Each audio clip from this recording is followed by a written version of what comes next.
Hello everyone, how are you? कैसा है मेरा बच्चा पार्टी? आई होप आप अपना ख्याल रख रहे होंगे और बड़ी मेहनत और लगन के साथ पढ़ाई कर रहे होंगे। सो डियर स्टूडेंट्स, आज के lecture number 6 circular motion chapter 7 में हम बात करने वाले हैं डायनामिक्स ऑफ सर्कुलर मोशन। अच्छा, ये कुछ वैसा ही सिमिलर पैटर्न लगा है ना, जैसे हम लोगों ने पहले काइनेमेटिक्स पढ़ा था, फिर डायनामिक्स पढ़ा था, है ना। काइनेमेटिक्स में हम लोगों ने वेलोसिटी, एक्सेलेरेशन और डिस्प्लेसमेंट के बारे में बात की थी, और डायनेमिक्स में हम लोगों ने बात करी थी कॉज ऑफ एक्सेलेरेशन। अच्छा, जल्दी बताइए, एक्सेलेरेशन आती है तो फोर्स होगा या फोर्स लगेगा तो एक्सेलेरेशन आएगी? This is the question. जल्दी बताइए, एक्सेलेरेशन आई तो फोर्स लगा या सर फोर्स लगा तो एक्सेलेरेशन आई? जल्दी बताइए। एग्जैक्टली भैया, फोर्स लगेगा तो ही तो एक्सेलेरेशन आएगी। यानी एक नंबर का बेसिक सा क्वेश्चन पूछा जाए, what is the main cause of the acceleration? Force, only force is the only cause of acceleration. अब एक्सेलेरेशन क्या होता है? Change in velocity.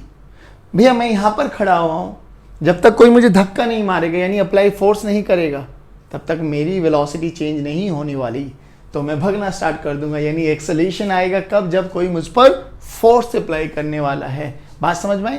Similarly in the same fashion हम अभी तक काइनेमेटिक्स ऑफ सर्कुलर मोशन पढ़े थे, और काइनेमेटिक्स ऑफ सर्कुलर मोशन में हम लोगों ने एंगुलर वेलोसिटी, एंगुलर एक्सेलेरेशन और एंगुलर डिस्प्लेसमेंट के बारे में बात की है। और कल वाले लेक्चर में हम लोगों ने बहुत इंटरेस्टिंग कॉन्सेप्ट पढ़ा था AR और AT का। अब हमें समझ में आ गया कि अगर कोई पार्टिकल सर्कुलर मोशन कर रहा है, AR तो बहुत नेसेसरी कंडीशन है, AR तो होगा ही होगा। हाँ, AT हो भी सकता है और नहीं भी हो सकता है। अगर UCM होगा तो AT की वैल्यू 0, NUCM होगा तो AT होगा जरूर। बात समझ में आई बच्चों? अच्छा, अब बात ये करते हैं कि जो ये सर्कुलर मोशन होता है, हम लोगों ने पढ़ा था डायनेमिक्स में हम क्या पढ़ने वाले हैं? डायनेमिक्स में हम बात करेंगे फोर्स के बारे में, कि सर्कुलर मोशन जो हो रहा है उसके लिए विच फोर्स इज रिस्पॉन्सिबल। तो आंसर है उसको, उस फोर्स को बोलते हैं हम सेंट्रीपिटल फोर्स। क्या बोलते हैं बच्चों? Centripetal force. अब ये सेंट्रीपिटल फोर्स होता क्या है? देखिए, there is a minimum requirement of force to move a particle in a circle and that is radial force. Radial क्यों बोला गया बच्चों? क्योंकि हमें पता है सर्कुलर मोशन के लिए रेडियल एक्सेलेरेशन तो नेसेसरी कंडीशन है। टेंजेंशियल होगा तो भी चलेगा, नहीं होगा तो भी चलने वाला है, बट रेडियल के बिना सर्कुलर मोशन तो पॉसिबल नहीं होने वाला है। And that radial force is known as your centripetal force, and that centripetal force is provided by various forces. अब ये वेरियस फोर्सेस का मतलब कैसे हुआ? मैं आपको एक एग्जांपल के साथ समझाने की कोशिश करता हूं। देखिए, फॉर एग्जांपल मान लेते हैं बच्चों कि दिस इज अ स्ट्रिंग, और ये कोई भी एक मास है जो इस पे हैंग किया हुआ है, तो हमें पता है इस पे नीचे mg लग रहा होगा और इस स्ट्रिंग में क्या आ जाएगी? टेंशन। सोचो अगर ये टेंशन ना हो, यानी अगर इसमें स्लैक आ जाए, ऐसे आ जाए, तो क्या ये सर्कल में घूमेगा? नहीं घूमेगा ना, किसी भी कीमत पे नहीं घूमने वाला। तो इसको सर्कल में घुमाने के लिए which one is responsible? Tension in the string. अगर टेंशन आएगा तो ये सर्कल में इजीली घूम पाएगा, और अगर इसमें स्लैक आ गया, मतलब हल्का सा भी इसमें लचकपन आ गया, ढीलापन आ गया, तो ये सर्कल नहीं करने वाला। पक्का ना? तो अलग अलग फोर्सेस रिस्पॉन्सिबल होते हैं टू प्रोवाइड सेंट्रीपिटल एक्सेलेरेशन, और उस फोर्स को हमने बोला सेंट्रीपिटल फोर्स। बात समझ में आ गया? एक अलग नाम है, बाकी काम वही करने वाला है। फिर अब देखिए, जैसे इसमें वाले केस में कौन है रिस्पॉन्सिबल? स्ट्रिंग, और ब्लॉक के केस में तो tension in the string is responsible for the centripetal force. चलिए, अब ऐसे बहुत सारे एग्जांपल हम लोगों ने देखे। आप लोगों ने 9th स्टैंडर्ड में पढ़ा था ग्रेविटेशनल फोर्स, याद है ना? सन के चारों तरफ अर्थ ऐसे गोल गोल गोल गोल घूमती थी। अब ये गोल गोल घूमने के लिए कौन सा फोर्स रिस्पॉन्सिबल होता था? गोल गोल घूम रही है तो सर्कुलर तो हो रहा है, कौन सा फोर्स होता था? तो हम बोलते थे उसको ग्रेविटेशनल फोर्स, Gm1m2/r²। याद है बच्चों? परफेक्ट। तो इस केस में gravitational force is responsible for providing centripetal acceleration. चलिए, अब याद करो, आपने आमिर खान की एक मूवी, बहुत पुरानी मूवी है, जो जीता वही सिकंदर, उसमें लास्ट में आमिर खान एक ट्रैक पर गोल गोल साइकिल घुमाता है, ऐसे सर्कुलर मोशन में साइकिल घुमा रहा है। तो जो साइकिल घूम रही है तो वो भी एक सर्कुलर पाथ कर रही है, सर्कुलर मोशन में है। अब वो सर्कुलर मोशन में, तो अब उस साइकिल को कौन कौन घुमा रहा है गोल गोल? तो बोलते हैं friction between road and tyre is responsible for the circular motion. अगर फ्रिक्शन नहीं होगा तो साइकिल नहीं चलने वाली।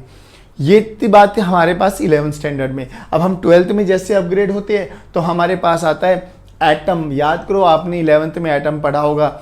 एटम में अंदर पॉजिटिव चार्ज होते हैं, उसके चारों तरफ इलेक्ट्रॉन्स मूव करते हैं ना, तो इलेक्ट्रॉन्स भी सर्कुलर मोशन कर रहे हैं। अब इलेक्ट्रॉन सर्कुलर मोशन करे तो यहाँ पर कौन सा फोर्स होता है? यहाँ पर बोलते हैं इलेक्ट्रोस्टैटिक फोर्स। थोड़ा और अगर हम 12th में बात करेंगे तो एक आता है मैग्नेटिक फोर्स। मैग्नेटिक फोर्स भी पार्टिकल को सर्कुलर मोशन के लिए रिस्पॉन्सिबल होता है। अब अगर हम बात करें एक ब्लॉक को एक स्प्रिंग के साथ अटैच कर दे तो, और स्प्रिंग को पकड़ के ऐसे ऐसे रोटेट कराए तो वो भी सर्कल में घूमने वाला है, तो वहां पर कौन सा फोर्स रिस्पॉन्सिबल हो जाएगा बच्चों? Spring force. तो हमने देखा कि अलग अलग वेरियस फोर्सेस रिस्पॉन्सिबल होते हैं अलग अलग सिचुएशन में, अलग अलग फोर्स, और उसके कारण सेंट्रीपिटल फोर्स अलग अलग हो जाता है। तो ये सब एग्जाम्पल है जिनसे हमारे 99% क्वेश्चन तो सोल्व होने वाले। अलग केस में सेंट्रीपिटल फोर्स का सोर्स अलग हो जाएगा, काम वही करने वाला है। और सबसे जरूरी एक्सेलेरेशन कौन सी है? Radial acceleration. अब मैं आपको एक एग्जांपल से समझाता हूं, जो कि हम लोगों ने स्टार्टिंग से एग्जांपल लिया था कि एक हमारे पास बॉब है या मास है, ठीक है ना बच्चों। ये मास, ये स्ट्रिंग है हमारे पास, तो mg तो नीचे लगेगा बच्चों, और इसमें क्या आ जाएगी बच्चों? टेंशन। इस वाले पॉइंट को फिक्स पॉइंट मान के अगर मैं इसको रेडियस मानूं, now this string will act as radius, तो इसको रेडियस मानते हुए ये क्या करने वाला है बच्चों? एक सर्कुलर मोशन करने वाला है ना। अगर सर्कुलर मोशन करेगा तो यहां पर कंडीशन हो सकती है, हो सकता है कि उसके पास टेंजेंशियल एक्सेलेरेशन 0 हो सकता है उसके पास टेंजेंशियल एक्सेलेरेशन नॉन जीरो। मान लेते हैं केस नंबर 1 कि जो ये वाला ब्लॉक है हमारे पास जिसका मास m है, एक moving with a uniform speed या कांस्टेंट स्पीड से मूव कर रहा है। अगर बच्चों कांस्टेंट स्पीड से मूव कर रहा है तो ओमेगा भी कांस्टेंट हो जाएगा। याद है ना ओमेगा और v में क्या रिलेशन है? पक्का? परफेक्ट। तो अल्फा की वैल्यू कितनी हो जाएगी? अल्फा क्या होता है? D omega by D T. Omega constant है तो 0, तो AT की वैल्यू क्या हो जाएगी बच्चों? 0। तो इस केस में AT तो 0 है, बट क्या है सर? रेडियल एक्सेलेरेशन तो है, AR तो है, और AR का फॉर्मूला हमें पता है। AR का फॉर्मूला क्या है बच्चे? v² r। अब सोचो, अगर मैं ग्राउंड फ्रेम से देखूंगा, यानी ये ग्राउंड रहा है, यहां पर खड़े होकर मैं इनको ऑब्जर्व कर रहा हूं, तो ये पार्टिकल सर्कुलर मोशन कर रहा है। अब अगर मैं इस ब्लॉक का FBD बनाऊं, ध्यान से देखना, FBD ऑफ ब्लॉक बनाऊं मैं, तो क्या हुआ बच्चों? ये वाला ब्लॉक है, इस पे टेंशन लग रहा है इधर, क्योंकि स्ट्रिंग है, स्ट्रिंग में टेंशन आएगी, तो टेंशन ही रिस्पॉन्सिबल है किसके लिए? सेंट्रीपिटल एक्सेलरेशन के लिए। तो यहां पर हम न्यूटन लॉ सेकंड लगा सकते हैं, F = m/a। यहां पर F कौन है? टेंशन। जो ये मूव कर रहा है ब्लॉक, इस पार्टिकल का, इस ब्लॉक का मास कितना है बच्चों? m। This is equals to m। और कितनी एक्सेलरेशन से मूव कर रहा है? AR। तो अब अगर मैं बात करूं तो T का फॉर्मूला क्या बन जाएगा बच्चों? m, this is equals to v² r। Now this force is known as your centripetal force. क्या बोलते हैं बच्चों इसको? सेंट्रीपिटल फोर्स बोलते हैं। लेकिन याद करो, कल मैंने आपको बोला था कि आप सूडो का कॉन्सेप्ट पढ़ना है एक बारी। सूडो फोर्स क्यों जरूरी है यहां पर बच्चों? सूडो फोर्स देखना, समझना बहुत थोड़ा सा हो सकता है कि टिपिकल हो जाए, लेकिन सूडो फोर्स की हेल्प से हम कितने भी टिपिकल क्वेश्चंस को इजी बना सकते हैं। जैसे वहां पर भी हम लोगों ने सूडो का कॉन्सेप्ट पढ़ा था और सूडो हम लोगों को समझ में आ गया था, बहुत इजी क्वेश्चंस होने लगे थे, क्योंकि ग्राउंड फ्रेम पे रह के ग्राउंड रेफरेंस में हम हर क्वेश्चन को सोल्व कर पाए इजीली, वो पॉसिबल नहीं हो पाएगा। बट सूडो का कॉन्सेप्ट लगते ही वो क्वेश्चन हमारा 1-2 लाइन में ही खत्म हो जाता था। दैट्स वाई यहां पर भी सेंट्रीपिटल फोर्स ग्राउंड के रेस्पेक्ट में देख रहा हूं तो T = mv² r आ रहा है, ठीक है ना। अब अगर हम बात करें 90% क्वेश्चंस में हमें एक और फोर्स की जरूरत पड़ती है जिसको हम सूडो फोर्स ही बोलेंगे, लेकिन यहां पर थोड़ा सा नाम चेंज हो जाता है, जिसको बोलते हैं सेंट्रीफ्यूगल फोर्स। क्या बोलते हैं बच्चों? Centrifugal force, centrifugal.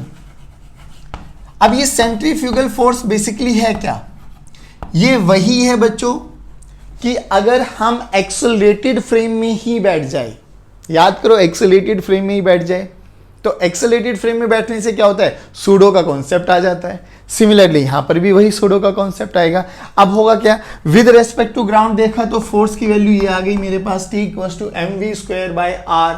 और v की वैल्यू क्या होती है बच्चों? v की वैल्यू होती है r ओमेगा। यानी अगर मैं ओमेगा की टर्म्स में अगर v ना दे के ओमेगा गिवन है तो ओमेगा की टर्म्स में भी सेंट्रीपिटल फोर्स का फॉर्मूला क्या आ जाएगा बच्चों? रख दो यहां पर, T this is equals to mr² omega r will cancel out, यानी mr ओमेगा²। ये भी याद कर लो, this is also centripetal force. अब अगर हम बात करें कि जो ये पार्टिकल मूव कर रहा है बच्चों, ठीक है ना, देखना ध्यान से, अगर इसी वाले पार्टिकल पे, ये पार्टिकल जिसका मास m है, मैं एक छोटा सा नन्ना सा पार्टिकल बन के इसी पे बैठ जाऊं, क्योंकि घूम तो यही रहा है, एक्सेलेरेशन में तो यही है ना। अब मैं इसी पे बैठ जाऊं, यानी with respect to particle, with respect to particle, particle के ही रेस्पेक्ट में हम चीजों को एनालाइज करें। अब देखो पार्टिकल किस एक्सेलेरेशन से मूव कर रहा था? AR। मैं उसी पे चढ़ के बैठ गया, है ना, उसी पे बैठ गया मैं। अब उसी पे बैठ गया तो उसी के रेस्पेक्ट में मैं गाड़ी में मूव कर रहा हूं। समझने की कोशिश करना, मैं गाड़ी में मूव कर रहा हूं, एक बंदा ग्राउंड से ऑब्जर्व कर रहा तो ग्राउंड वाले बंदे को गाड़ी मूव करते हुए दिखाई देगी। लेकिन अगर मैं गाड़ी में ही मूव कर रहा हूं तो मुझे सराउंडिंग्स मूव करते हुए दिखाई देगी, क्योंकि हम तो राजा बाबू बन जाते हैं, जिसमें बैठ जाएंगे हमारे लिए वो तो रेस्ट, ठीक है ना। अब हुआ क्या? यानी अगर मैं एक्सेलरेटेड फ्रेम में देखूं और न्यूटन सेकंड लॉ लगाने के लिए एक्सेलरेटेड फ्रेम में आपको सूडो फोर्स का कॉन्सेप्ट लगाना पड़ेगा, वरना आप Newton second law non inertial frame में नहीं लगा सकते। हमें इनर्शियल फ्रेम में ही लगाना पड़ेगा बस।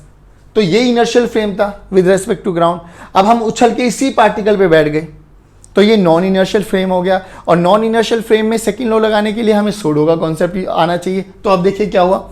अब एक बार बताओ बच्चों, जैसे ही मैं इस पे उछल के बैठ गया, बहुत छोटा सा नन्ना सा पार्टिकल बन के बैठ गया, तो मेरे लिए इस पार्टिकल की एक्सेलेरेशन क्या हो गई? 0, क्योंकि हम तो अब राजा बाबू बन गए, हमें ये नहीं चलता हुआ दिखाई देगा। तो with respect to particle, with respect to particle a acceleration of particle क्या हो गया बच्चों? 0। अब एक्सेलेरेशन ऑफ पार्टिकल 0 हो गया तो इसका मतलब क्या है कि इस पे लगने वाला नेट फोर्स 0 हो गया। यानी इट मींस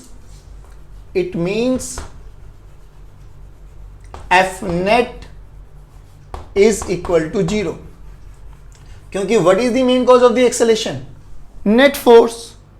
और एक्सेलेरेशन 0 हो गया क्योंकि हम उसी वाले पार्टिकल पे बैठ गए, तो हमारे लिए तो वो रेस्ट पर आ गया। रेस्ट पर आ गया इसका मतलब क्या है कि उसकी एक्सेलेरेशन 0 हो गई। एक्सेलेरेशन 0 का मतलब क्या है? उस पर लगने वाला नेट फोर्स 0 हो गया। चलिए जी, अब नेट फोर्स 0 का मतलब क्या है? अब सोचो, इस पे एक फोर्स लग रहा था, टेंशन इस डायरेक्शन में, सेंट्रीपिटल एक्सेलेरेशन थी बच्चे इस डायरेक्शन में AR। अब सूडो क्या कहता है? सूडो क्या कहता है?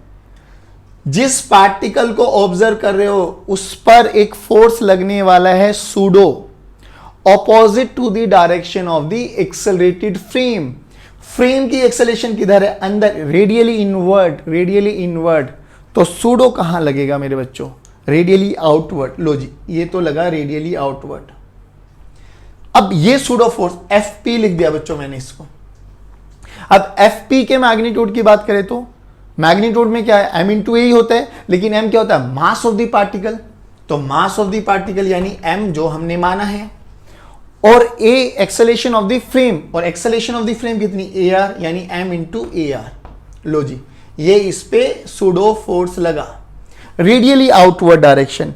और दिस रेडियली आउटवर्ड डायरेक्शन वाले सूडो फोर्स का ही नाम होता है सेंट्रीफ्यूगल फोर्स। क्या होता है? Centrifugal force. याद करना बच्चों, बहुत इंपॉर्टेंट है, क्योंकि मोस्टली बच्चों में सेंट्रीपिटल और सेंट्रीफ्यूगल में ही कंफ्यूजन रहता है, समझ में ही नहीं आता होता क्या है। सेंट्रीपिटल क्या लगेगा? अंदर वाला, और अगर हम एक्सेलरेटेड फ्रेम में बैठ जाएंगे तो हमें क्या लगेगा, सेंट्रीफ्यूगल किधर, रेडियली आउटवर्ड, सेंट्रीपिटल किधर लगेगा, radially inward, centrifugal radially outward, याद रखना बच्चों। अच्छा अब आ जाओ कॉन्सेप्ट पे। अब इस पार्टिकल पे देखो कितने फोर्स लग रहे हैं, टी अंदर लग रहा है रेडियली इनवर्ड टेंशन, और सूडो किधर लग रहा है, रेडियली आउटवर्ड।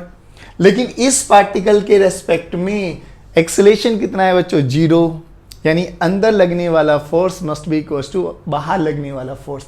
तो अंदर कितना लग रहा है बच्चों, टेंशन, बाहर कितना लग रहा है बेटे, एफपी, और एफपी का मैग्नीट्यूड कितना बच्चों, m इंटू ए आर, और ए आर कितना है बच्चों, v स्क्वायर बाई आर। अरे सर ये तो वही फॉर्मूला आ गया, ये तो वही फॉर्मूला आ गया। फॉर्मूला तो बिल्कुल वही है, बट दोनों केसेस अलग अलग है। एक हम with respect to ground observe कर रहे थे, और एक हम लोगों ने उसी पार्टिकल पर बैठ के चीजों को एनालाइज किया। ये जो सेकंड स्टेप है ना, जिसमें सेंट्रीफ्यूगल रोल में आ गया। Now this centrifugal is nothing but a pseudo force, ठीक है ना बच्चों, this is also known as pseudo force. अब ये इतना इंपॉर्टेंट क्यों होता है, क्योंकि हमारी 99% प्रॉब्लम्स सेंट्रीफ्यूगल के कॉन्सेप्ट से, सूडो के कॉन्सेप्ट से इजी बनने वाली है। अभी समझाएंगे आप लोगों को, बात समझ में आई। हम सर्कुलर मोशन की सारी प्रॉब्लम्स को ग्राउंड रेफरेंस में भी सोल्व कर सकते हैं, बट सूडो थोड़ा इजी बना देता है। पहले बताइए सूडो समझ में आया, एक बार जल्दी रिपीट करता हूं। सूडो कैसे लगाने हैं, जो पार्टिकल सर्कुलर मोशन में मूव कर रहा है ना, उसी पे बैठ जाओ उछल के, छोटा सा नन्ना सा पार्टिकल बन के। अब जो उस पे बैठ गए तो उस पार्टिकल के रेस्पेक्ट में, जो छोटा सा पार्टिकल बन के बैठे हो उसके रेस्पेक्ट में पार्टिकल ब्लॉक की एक्सेलेरेशन कितनी होगी, 0। ब्लॉक की एक्सेलेरेशन 0 होगी तो इसका मतलब जो रेडियल फोर्स लग रहा है, रेडियल डायरेक्शन में जितनी भी फोर्सेस लग रहे हैं, नेट फोर्स 0 हो जाएगा। और रेडियल एक्सेलेरेशन, रेडियल डायरेक्शन में, रेडियली आउटवर्ड डायरेक्शन में जो फोर्स लग रहा है, सूडो फोर्स, उसी को हम लोगों ने नाम दे दिया सेंट्रीफ्यूगल फोर्स। अब देखिए बच्चों ध्यान से, सेंट्रीफ्यूगल फोर्स का फॉर्मूला वही mv स्क्वायर बाई आर, और direction radially outward, centripetal force की डायरेक्शन रेडियली इनवर्ड। बात समझ में आई बच्चों। अब ध्यान से देखना, ये जो केस पढ़ा है हम लोगों ने, इस केस में क्या माना है हम लोगों ने, इस केस में हम मान के चल रहे हैं कि वेलोसिटी कांस्टेंट है। वेलोसिटी क्या है बच्चों, कांस्टेंट। बट जरूरी थोड़ी ना कि हर केस में यूनिफॉर्म सर्कुलर मोशन हो, ना ना ना ना, इट इज नॉट नेसेसरी। अगर यूनिफॉर्म सर्कुलर मोशन ना होगा तो सर उस पर टेंजेंशियल एक्सेलेरेशन भी होगी, उस पर रेडियल एक्सेलेरेशन भी होगी। अब उसको कैसे सोल्व करें, कॉन्सेप्ट तो बहुत इजी है, समझ में भी आ गया होगा, है ना। चलो अब सेकंड केस में हम उसी को डिस्कस करने वाले बच्चों। सेकंड केस बात करते हैं कि मान लेते हैं कि वही सर्कुलर मोशन, ये सेंटर और यहां पर हमारा पार्टिकल जिसका मास m, ठीक है। अब इसके पास दोनों ही एक्सेलेरेशन है बच्चों, at और ar। अब ध्यान से सुनना, विद रिस्पेक्ट टू ग्राउंड देख रहे हैं तो हमारे पास at और ar दोनों है, यानी समहाउ इसका नेट एक्सेलेरेशन इस डायरेक्शन में होगा। ये हम लोग पहले भी डिस्कस कर चुके हैं। और a नेट कितना होगा, अंडर रूट ऑफ ar का स्क्वायर प्लस at का स्क्वायर। अब हमें पता लगा कि भैया इजी रहता है सेंट्रीफ्यूगल फोर्स के कॉन्सेप्ट से, तो क्यों ना इसी पार्टिकल पे, नन्ना सा पार्टिकल, इसी मास पर एक छोटा सा पार्टिकल बन के बैठ जाए। अब ध्यान से सुनना बच्चों, इस पे छोटा सा पार्टिकल बन के बैठ गए। अब कैसे करें, तो जैसे ही एक्सेलरेटेड फ्रेम में बैठ गए तो नॉन इनर्शियल फ्रेम आ गया। नॉन इनर्शियल फ्रेम में भैया न्यूटन सेकंड लॉ लगाने के लिए सूडो तो लगाना पड़ेगा। सूडो कहाँ लगता है, opposite to the direction of acceleration of frame. अब ध्यान से सुनना, फ्रेम की एक्सेलरेशन ना अब रेडियल है ना टेंजेंशियल है, वो समहाउ इधर है ना बच्चों, ये है। तो सूडो किधर लगेगा, इस एक्सेलरेशन के ऑपोजिट डायरेक्शन में, यानी इधर, पक्का इधर लगेगा सूडो फोर्स, और इधर कोई भी एफ फोर्स था हमारा। Okay done. अब अगर इसी वाले फ्रेम के, यानी विद रेस्पेक्ट टू पार्टिकल की बात करें हम लोग, विद रेस्पेक्ट टू पार्टिकल, या you can say non inertial frame के रेस्पेक्ट में बात करें, यानी जो फ्रेम घूम रहा है, जो पार्टिकल, उसी पार्टिकल पे नन्ना सा पार्टिकल बन के, उसी पार्टिकल पे, उसी ब्लॉक पे नन्ना सा पार्टिकल बन के बैठ जाओ, ये बन गए हम। अब इसके लिए हमारे पास क्या हुआ, तो उधर लग रहा है ए नेट, इधर लगेगा सूडो, और सूडो का फोर्स का फॉर्मूला कितना हो जाएगा बेटे, m mass of the block into A net. अब अगर इस ए नेट के दो हम हिस्से करें तो एक इधर ही जाएगा ए आर और एक इधर जाएगा ए टी, होगा ना बच्चों? ये देखो ध्यान से, यही सेम होगा। इसके लिए अगर हमें सूडो एनालाइज करना है तो एक लगेगा ए आर, एक लगेगा ए टी। अब बात ये आती है कि सर जो ये सेंट्रीफ्यूगल फोर्स था ये कौन सा है, ये ए आर है, ए टी है, या दोनों का कॉम्बिनेशन है? अब ये पॉइंट याद रखना बच्चों। तो centrifugal force is nothing but the pseudo force of radial acceleration. अब ये समझने वाली बात है बच्चों। अब बहुत बच्चे कहते हैं कि ये हमारे पास सूडो फोर्स तो आ गया, लेकिन सेंट्रीफ्यूगल कौन सा है? क्या यही सेंट्रीफ्यूगल होगा क्या? आंसर है नहीं। तो कौन सा सेंट्रीफ्यूगल होगा सर अगर दोनों एक्सेलेरेशन आ जाए तो आपको याद क्या रखना बच्चों, जो टेंजेंशियल मतलब जो रेडियल एक्सेलेरेशन था ना, रेडियल एक्सेलेरेशन ये वाला ही कहलाया जाएगा आपके पास सेंट्रीफ्यूगल फोर्स। सेंट्रीफ्यूगल फोर्स ये याद रखना बच्चों, क्योंकि मोस्टली बच्चा गड़बड़ कर जाता है इसमें। वो कहता है कि भैया एफ नेट तो ऊपर था तो सूडो नीचे लगने वाला है, यही सेंट्रीपिटल फोर्स हो गया, सेंट्रीफ्यूगल फोर्स हो गया ना। सेंट्रीफ्यूगल तो हमेशा ही रेडियल एक्सेलेरेशन वाला होगा, ए नेट वाला सेंट्रीफ्यूगल नहीं होगा। ए नेट वाला कभी भी सेंट्रीफ्यूगल फोर्स नहीं होगा, याद रखना बच्चों। कौन सा होगा? हाँ, रेडियली आउटवर्ड। अभी भी फॉर्मूला वही कितना हो जाएगा बच्चों, सेंट्रीफ्यूगल फोर्स का फॉर्मूला सेंट्रीफ्यूगल वही mv² बाय r। ठीक है ना? अब ध्यान से सुनो, जब भी ऐसी प्रॉब्लम्स आती है, अगर यूसीएम वाली प्रॉब्लम्स आ गई तो उसमें तो कोई इशू है ही नहीं बच्चों।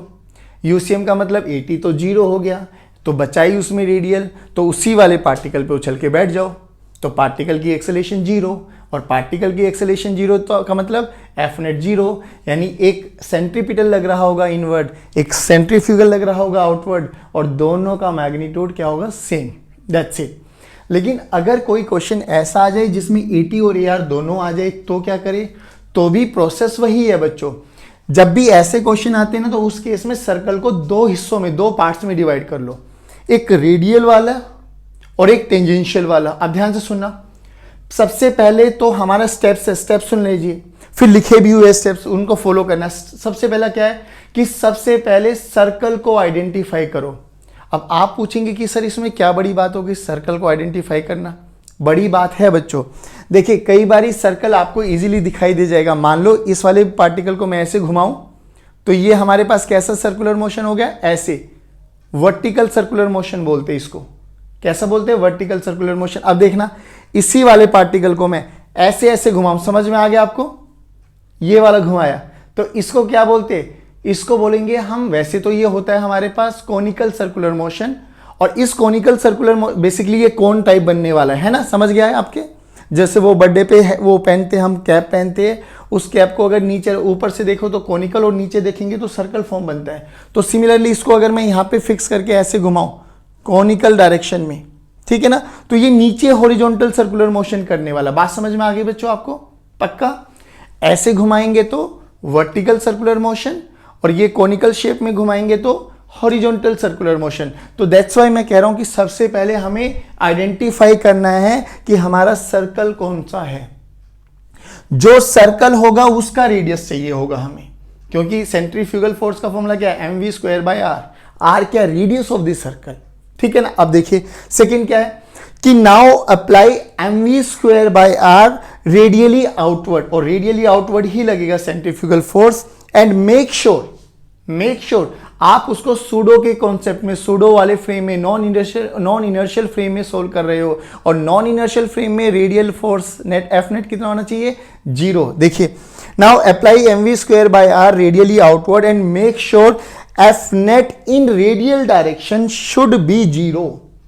रेडियल डायरेक्शन में एफ नेट शुड बी 0 होगा, और वो कब होगा? जब आप उसी पार्टिकल पर, उसी ब्लॉक पर एक नन्ना सा पार्टिकल बन के उसी के रेफरेंस में क्वेश्चंस को सोल्व करोगे। यानी रेडियल डायरेक्शन वाले क्वेश्चन को आप सोल्व करोगे बाय नॉन इनर्शियल फ्रेम या सूडो के कॉन्सेप्ट से। अब बची ये टेंजेंशियल वाला, इसको हम ग्राउंड फ्रेम में सोल्व करने वाले, बस दैट्स इट। और थर्ड वाला क्या है, and solve tangential acceleration with respect to ground. तो 3 स्टेप्स कौन कौन से हुए बच्चों?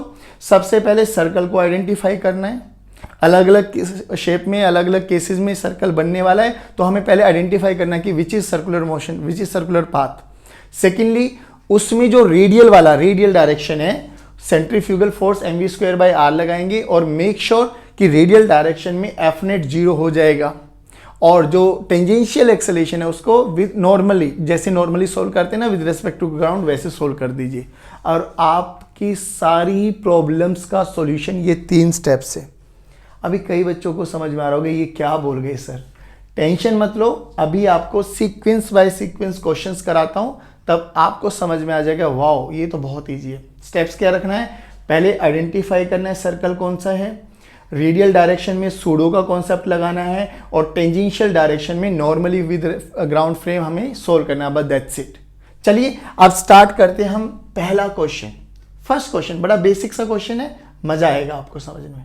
चलिए बच्चों, तो फर्स्ट क्वेश्चन बहुत बेसिक सा क्वेश्चन है, देखना। ये फिक्स पॉइंट है, 2 ब्लॉक्स लगाए हुए हैं, दोनों को स्ट्रिंग से जोड़ा हुआ है, हमसे बोला गया find tension in the string, ठीक है। और ओमेगा हमें गिवन है बच्चों। चलिए ओमेगा गिवन है तो भी अच्छी बात है, वी गिवन होता तो भी हम इजीली कैलकुलेट कर लेते। तो ओमेगा कैसा है, पहली बात तो देखो ओमेगा कांस्टेंट है। ओमेगा कांस्टेंट है इसका मतलब अल्फा की वैल्यू 0, अल्फा की वैल्यू 0 मतलब AT की वैल्यू 0, यानी इसमें केवल और केवल रेडियल एक्सेलरेशन ही आने वाली है। अच्छा, सबसे पहले क्या कहता है हमारा, आइडेंटिफाई द सर्कल। अब देखो बच्चों, ये वाला ब्लॉक और ये वाला ब्लॉक, ये वाला ब्लॉक ऐसे एक सर्कल कंप्लीट करने वाला है छोटा, जिसका रेडियस हो जाएगा 1 मीटर, और ये वाला ब्लॉक एक बड़ा सर्कल करने वाला है जिसका रेडियस हो जाएगा 2 मीटर। समझ में आ गया, हमें दोनों का आइडेंटिफाई हो गया। अब क्या करना है, अब हमें साफ पता लग रहा है कि इसमें तो केवल और केवल रेडियल एक्सेलरेशन आने वाली है।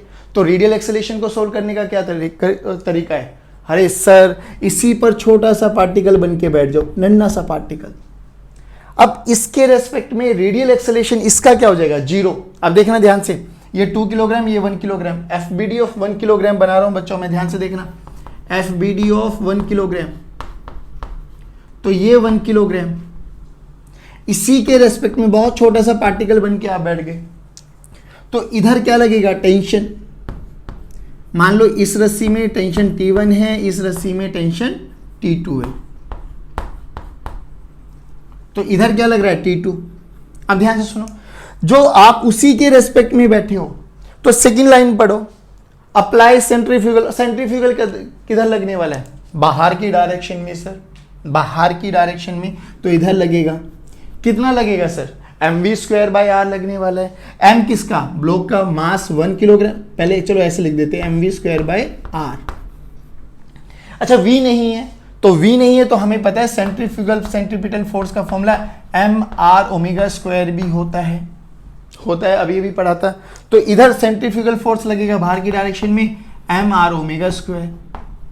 m की वैल्यू कितनी है बच्चों, 1। रेडियस, इस वाले के रेडियस कितना हो जाएगा, 2 मीटर, तो इंटू 2, और ओमेगा की वैल्यू कितनी है बच्चों, 2, यानी 2 का स्क्वायर 4। ध्यान रखना, अब जो कि इसी के रेस्पेक्ट में इसका रेडियल एक्सेलरेशन 0 होगा, तो एफ नेट भी क्या होगा, 0। अंदर लगने वाला मस्ट बी इक्वल्स टू बाहर लगने वाला, तो अंदर कितना लग रहा है, T2, बाहर कितना लग रहा है, सेंट्रीफ्यूगल, यानी यहाँ से T2 की वैल्यू कितनी आ गई बच्चों, ध्यान से देखो, T2 की वैल्यू आ गई 8 न्यूटन, बस दैट्स इट आंसर। तो T2 तो आ गया हमारे पास। अब हम बात करेंगे 2 किलोग्राम की, तो दोबारा से वही, अब इसके रेस्पेक्ट में देखो, इस पे भी वो A नेट 0 हो जाएगा।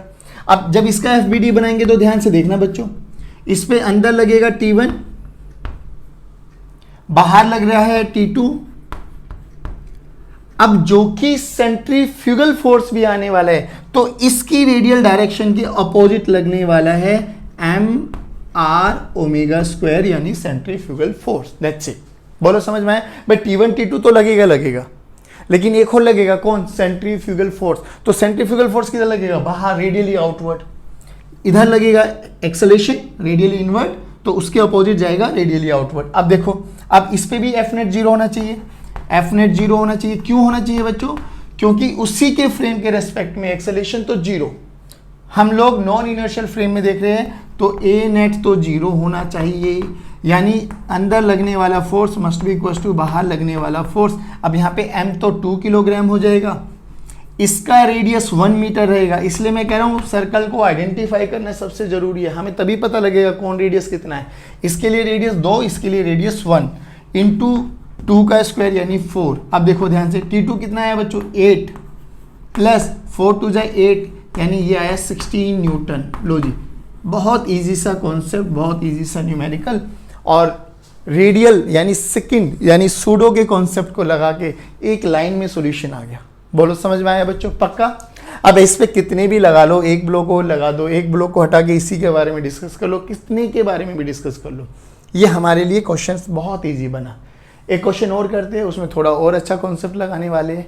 चलो अब स्टार्ट करते हैं। चलिए बच्चों, अब बात करते हैं हम क्वेश्चन नंबर 2, और क्वेश्चन नंबर 2 को समझने से पहले एक बार थोड़ा सा डेमोन्स्ट्रेशन आपको दिखा देता हूँ। रियलिटी में ये वर्टिकल सर्कुलर मोशन ही है। ये हुआ क्या है देखिए, समझने की कोशिश करना बच्चों।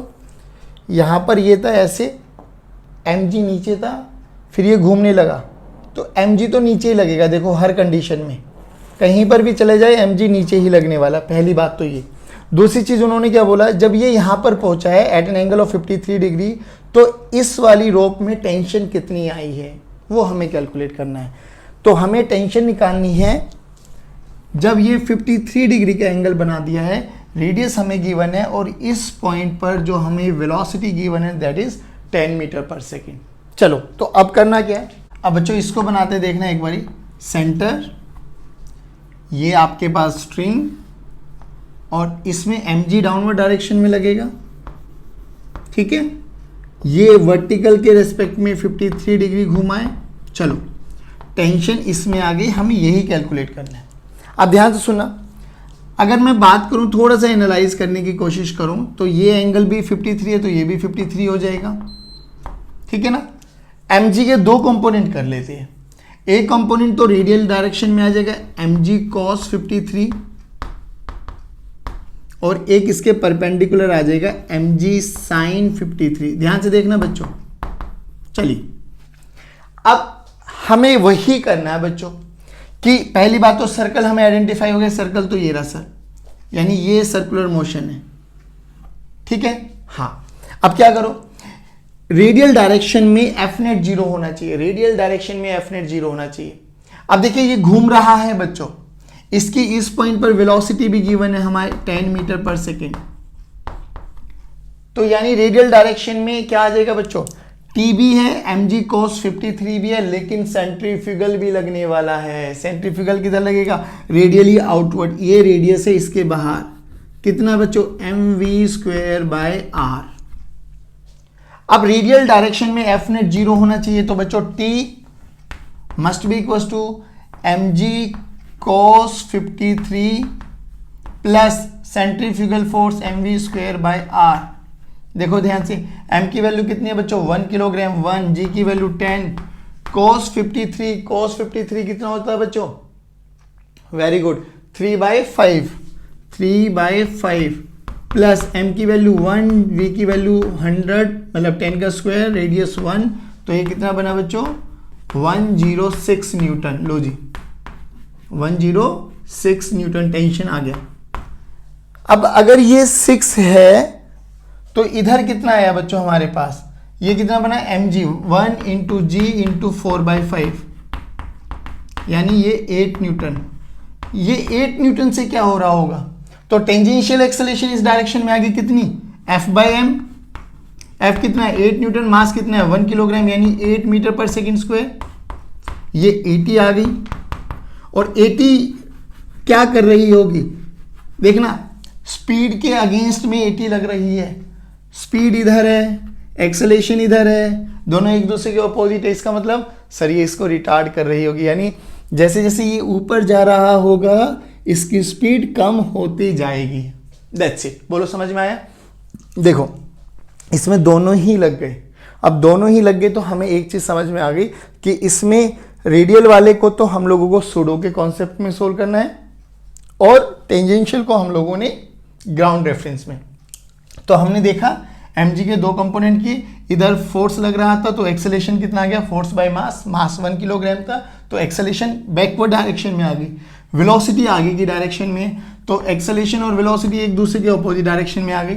अरे सर ये तो पलटी मार क्वेश्चन बन गया। एग्जैक्टली है ना बच्चों, तो ये इसको रिटार्ड करेगा, दैट्स इट, रिटार्ड करने वाला है। लो जी बोलो समझ में आया। अब नेक्स्ट कॉन्सेप्ट पढ़ाने से पहले आपको समझाता हूं सिंपल पेंडुलम क्या होता है। सिंपल पेंडुलम बहुत बेसिक्स है, एनएलएम में भी क्वेश्चंस कर सकते थे, नहीं तो यहां पर सर्कुलर मोशन प्लस एनएलएम के कॉन्सेप्ट को भी यूज कर सकते हैं। चलो अब स्टार्ट करते हैं। चलिए बच्चों, तो अब हम बात करेंगे simple pendulum. Basically simple pendulum अगर आपने देखा होगा तो ऐसे एक रिजिड स्पॉट के साथ ये कोई भी एक स्ट्रिंग होगी और इसके साथ एक बॉब को हैंग कर दिया जाता है। समझाता हूं आपको, देखिए ये वही, ये रिजिड सपोर्ट है, ये एक स्ट्रिंग है, ये एक मास है, इसको बॉब बोलते हैं, ठीक है। अब ये इसकी मीन पोजीशन होती है, this is at it mean position, ठीक है बच्चों। अब होता क्या है, देखो अगर मैं इसको किसी भी पॉइंट पर ले जाके, यानी यहां से किसी भी पॉइंट पर ले जाके इसको छोड़ दूं तो ये ऐसे ऐसे घूमने वाला है, होगा ना। तो इसको बोलते हैं हम वर्टिकल, ये दिस इज मीन पोजीशन वाली लाइन को हम वाई एक्सिस मान लेते हैं for a time being, vertical. इस वर्टिकल से ये कितना एंगल घूमा, वो थीटा एंगल मान लिया, ठीक है। अब ये समझने की कोशिश करना बच्चों, बस जैसे ये है, इसको जिस भी हाईएस्ट पॉइंट पर लेके जाके छोड़ूंगा, इसको बोलते हैं एक्सट्रीम पोजीशन, एक्सट्रीम पॉइंट। छोड़ दो तो होगा क्या, ये एक बार अपनी दोबारा इसी मीन पोजीशन पे आएगा, फिर इस डायरेक्शन में मैक्सिमम हाइट पे जाने वाला है, फिर वापसी आने वाला है, फिर वापसी जाने वाला है। अगर ये आइडल होता तो ये कभी ना रुकता, जैसे हम लोगों ने घड़ी वाले पेंडुलम देखे है। बात समझ में आई ना, इसको बोलते हैं हम सिंपल पेंडुलम, ये रहा, ठीक है। अब इसकी दो कंडीशन पे देखना। अच्छा एक और बताओ, यहां पर एक्सट्रीम पे जैसे ही छोड़ूंगा, एक्सट्रीम पे क्या हो जाएगा, स्पीड कम हो जाएगी, यानी स्पीड जीरो हो जाएगी सर। एक्सट्रीम पोजीशन पर इसकी वेलोसिटी जीरो हो जाएगी, फिर ये नीचे आएगा मीन पोजीशन, फिर एक्सट्रीम पे जाएगा, फिर नीचे आएगा, फिर वापसी आएगा। तो ये ऐसे टू एंड फ्रो मोशन करता रहने वाला है। आप समझना, इसको बोलते हैं मीन पोजीशन। मान लो ये यहां पर आ गया, इसको बोलते हैं एक्सट्रीम पोजीशन, एक्सट्रीम। और एक्सट्रीम पोजीशन पे वेलोसिटी क्या हो जाएगी बच्चों, जीरो। फिर इधर भी उतना ही लेके चलेगा ये एक्सट्रीम पोजीशन पे, ये भी एक्सट्रीम, ये मीन, ये एक्सट्रीम। अब होगा क्या, दोबारा देखो, जैसे ही मैं यहां से छोड़ूंगा स्पीड जीरो, नीचे आएगा। अब टेंजेंशियल एक्सेलरेशन और वेलोसिटी एक डायरेक्शन में लगने वाला है, यानी वेलोसिटी धीरे धीरे धीरे धीरे धीरे धीरे बढ़ती चली जाएगी। फिर इस पॉइंट पर क्या होगा, वेलोसिटी और टेंजेंशियल एक्सेलरेशन अलग अलग हो जाएगा, यानी यहां पर वेलोसिटी कम, फिर दोबारा टेंजेंशियल और एक्सेलरेशन एक ही डायरेक्शन में आएगा तो वेलोसिटी मैक्सिमम। यानी एक्सट्रीम पोजीशन पर वी मैक्स होता है, इधर जाएगा, इधर जाएगा तो एक्सेलरेशन इधर, वेलोसिटी इधर, यानी v जीरो हो जाएगा, यानी acceleration and velocity are in opposite direction. वापसी आएगा तो वेलोसिटी मैक्सिमम हो जाएगी, तो acceleration and velocity, tangential acceleration and velocity are in same direction. फिर दोबारा देखो, यहां से यहां जाएगा तो सर वेलोसिटी मैक्सिमम से जीरो जा रहा है, यानी टेंजेंशियल एक्सेलरेशन और वेलोसिटी एक दूसरे के अपोजिट डायरेक्शन में। वापसी आएगा तो बच्चों acceleration and velocity are in same direction. तो आई होप ये सिंपल पेंडुलम का कॉन्सेप्ट आपको समझ में आया होगा। बड़ा बेसिक सा फंडा है बच्चों, क्या कि आपने ये मीन पोजीशन होती है, एक्सट्रीम पोजीशन होती है, ये आपके पास एक्सट्रीम पोजीशन होती है। एक्सट्रीम पोजीशन पे स्पीड जीरो हो जाएगी, ठीक है ना, एक्सट्रीम पोजीशन पे, मोस्ट पॉइंट पे जहां पर भी वो मैक्सिमम दूर जा सकता है, ठीक है। और फिर ये टू एंड फ्रो मूव करता रहेगा। अब यहीं से एक बेसिक सा क्वेश्चन बना हमारे पास कि हमारे पास एक सिंपल पेंडुलम है बच्चों, बहुत बेसिक सा क्वेश्चन है, समझने की कोशिश करना, इसलिए कह रहा हूं, टेंशन नहीं लेना। ये रेडियस हमारे पास 2 मीटर दे दिया बच्चों, ये मास 1 किलोग्राम दे दिया बच्चों, और मीन पोजीशन पे जो वेलोसिटी है वो 10 मीटर पर सेकेंड है, 10 मीटर पर सेकेंड। हमसे बोला गया find tension, find tension in the string.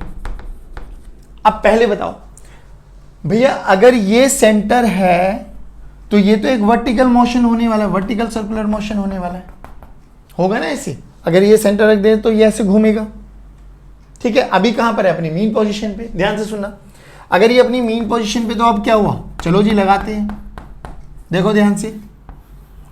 अब ये mg नीचे लगेगा बच्चों, टेंशन ऊपर आ गया, इस डायरेक्शन में वेलोसिटी है, ठीक है ना। इसी के रेस्पेक्ट में अगर हम बात करें तो एक सेंट्रीफ्यूगल फोर्स भी लगेगा, किधर, radially outward, radially outward, radially outward यानी नीचे की डायरेक्शन में, कितना, mv²/r। तो टेंशन कितना हो गया बच्चों, T this is equals to mg plus mv²/r। m कितना है बच्चों, 1, यानी 1 इंटू 10 प्लस 1 इंटू वी का स्क्वायर यानी 100 डिवाइडेड बाय रेडियस कितना है बच्चों, 2, तो 2 ये कितना आ गया बच्चों, 10 प्लस 50 यानी 60 न्यूटन। लो जी, बोलो आया समझ में बच्चों, पक्का। अब एक बारी IIT JEE में एक बहुत अच्छा, बहुत सुंदर सा कॉन्सेप्ट पूछा गया कि अगर जब ये अपनी एक्सट्रीम पोजीशन पे पहुंच गया ना, एक्सट्रीम पोजीशन पे पहुंच गया, तो मैंने क्या किया, एक्सट्रीम पोजीशन पे पहुंचने के बाद इसकी स्ट्रिंग को कट कर दिया, ठीक है ना, ये कट कर दिया, एक्सट्रीम पोजीशन पे कट कर दिया।